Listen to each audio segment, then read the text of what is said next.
Nos últimos dias, os temporais causaram estragos em Patos de Minas. Na zona rural e até mesmo em algumas cidades vizinhas, houve chuva de granizo. A nossa equipe entrevistou um especialista para saber os impactos dessa variação climática no campo e na cidade. E para tratar justamente deste assunto, eu estou aqui com o professor universitário e climatologista Adalberto Vieira. Professor, nós estamos acompanhando com muita frequência fenômenos de chuvas de granizo em várias cidades aqui da região. Como é que é formada esse tipo de chuva? Bom, é importante a gente entender como é que são os processos de formação de chuva. Nós temos basicamente 3 processos que governam quase que todo esse fenômeno. Nós temos chuvas, por exemplo, convectivas, que são as mais comuns, e essas chuvas de granizo normalmente são oriundas de chuvas convectivas. Como é que são as chuvas convectivas?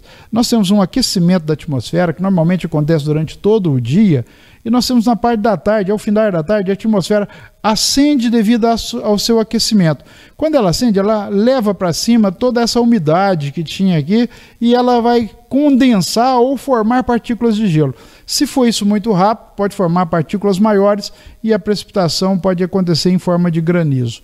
Bom, outras formas, nós temos uma chuva frontal. Uma chuva frontal é a que nós mais gostamos, é aquela chuva seródia, uma chuva calma. Ela acontece quando uma grande massa de ar quente se encontra com uma massa de ar fria. A massa de ar quente normalmente úmida, a massa de ar fria seca. A massa de ar fria entra por baixo, porque ela é mais densa, e eleva essa massa de ar quente, que leva a umidade, ela condensa, isso chove numa grande extensão. E por fim, o que nós chamamos de chuvas orográficas, que são chuvas que dependem um pouquinho do relevo.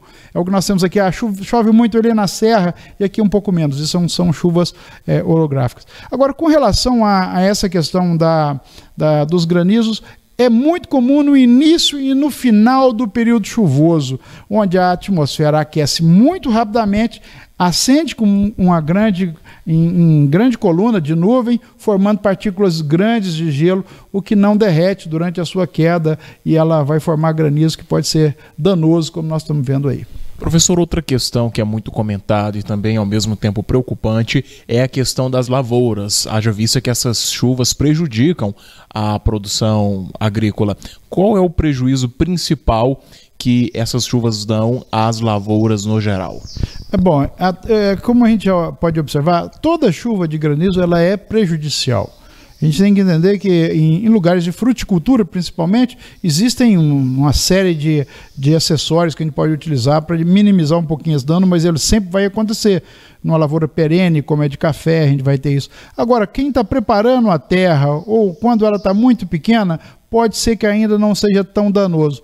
Mas, a partir do momento que você já tem a parte vegetativa exposta, nós temos o dano acontecendo. E é o que nós estamos vendo agora. Nesse momento, e vai ser sempre assim, no início da chuva é exatamente quando as grandes lavouras estão sendo semeadas aí.